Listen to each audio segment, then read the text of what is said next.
السلام عليكم ورحمة الله وبركاته. حالة من الارتباك والاختلاف في وجهات النظر. اللي يقول لك اشتري الذهب وهو رافع وتقول له ايه تحليلك، يقول لك يا عم هو في حاجة طلعت ورجعت نزلت تاني. واللي يقول لك اشتري ذهب وقت انخفاض وتيجي تقول له ايه تحليلك، يقول لك يا عمي هو كده. حالة من اللخبطة بقينا عايشين فيها. طب ايه الصح وايه اللي هيحصل في الذهب؟ هل الذهب طالع ل 3000 و 4000 زي ما الناس بتقول، ولا الذهب هينخفض تاني لتحت ال 2000 جنيه؟ وهل ده وقت مناسب ان انا اشتري فيه ولا لا، وابيع ولا استنى؟ كل ده هنجاوب عليه في الفيديو ده. يلا بينا. السلام عليكم. كلنا عارفين ان الذهب بورصة عالمية ووقع تحت العرض والطلب، وطبيعي ان الاخبار بتأثر على سعره، والفترة اللي فاتت كان في اخبار كتير جدا أثرت عليه. واحد، خبر إفلاس بنك سيليكون فالي وبنك سيجنتشر. تاني خبر أثر فيه التعويم، إن في تعويم بنسبة 10% للجنيه. تالت خبر إن التضخم وصل في مصر ل 40%. رابع حاجة إن عندنا اجتماع للبنك الفيدرالي يوم 22. خامس حاجة إن أصحاب الشهادات ال 18% هيتجهوا ناحية الذهب، وطبيعي إن سعره هيولع. كل دي عوامل أثرت في سعر الذهب. طيب برضو ما جاوبناش على السؤال المهم، الذهب رايح فين؟ هيزيد ولا هينخفض؟ الإجابة هنا ومن المتوقع إن الذهب هينخفض. طب إيه تحليلك يا عم حسام إن الذهب هينزل؟ تعال أقول لك. ركز بقى معايا في اللي أقوله لك ده. واحد، كلنا عارفين إن الذهب مسعر دلوقتي على سعر دولار ما يقرب من 37 و 38 جنيه، وده مش السعر المتوقع إن يوصل في البنك.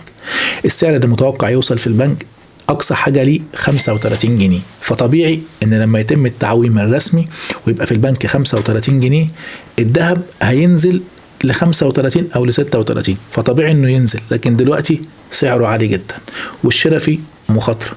رقم 2، هيتم إصدار شهادة بنكية كبيرة، المفروض من 27 ل 30%، ده المتوقع عليها. وبعد كده هيتم سحب السيولة اللي موجودة في السوق، وطبيعي إن الدنيا هتهدى. تالت حاجة، اجتماع البنك الفيدرالي الأمريكي يوم 22 مارس، وده متوقع إنه يتم رفع الفايدة فيه 0.25%، مش أكتر من كده. ولو زادت ممكن تكون نص، ولكن متوقع إن هي تكون ربع، وده هيأثر على سعر الذهب عالميا.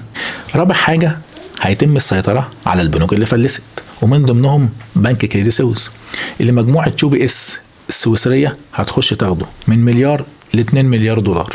السؤال الطبيعي هنا، هل دولة زي أمريكا هتطلع تعلن إفلاسها عادي كده وهتساعد إن العملة بتاعتها وهي من أقوى العملات الاقتصادية في العالم إن هي ممكن تنهار؟ الإجابة والطبيعي لا، لأن أمريكا هي المتحكم الأول في الاقتصاد على مستوى العالم، ومن مصلحتها إن الدول الكبرى تفضل فوق والدول الناشئة تفضل تحت. كل دي عوامل هتساعد في انخفاض سعر الذهب، ويوصل جرام 21 من 1900 ل 1950 جنيه. طب السؤال هنا، أبيع ولا اشتري؟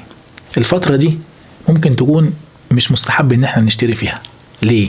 لأن الذهب رافع لأعلى قممه وأعلى مستوياته، وطبيعي إن احنا ما بنشتريش والذهب عالي، فلازم نستنى إن الذهب ينخفض أو على الأقل إنه يستقر. أما الناس اللي بتضارب في الذهب ممكن تبيع عادي، ده وقت مناسب ليها، بس تجزأ البيع، ما تبيعش كله مرة واحدة. أو لو أنت النهاردة مش عايز الفلوس ما تفكرش إنك تبيع، حافظ على الذهب، هو أحسن حاجة من السيولة. أما لو عايز تبيع وشايف إن أنت هتكسب، براحتك، ده قرارك، محدش يقدر يقول لك حاجة فيه. لو عجبك الفيديو ما تنساش تعمل اشتراك في القناة وتفعل زر الجرس عشان يجيلك كل جديد. ولو ليك أي استفسار أو تعليق سيبولي في الكومنتات. سلام.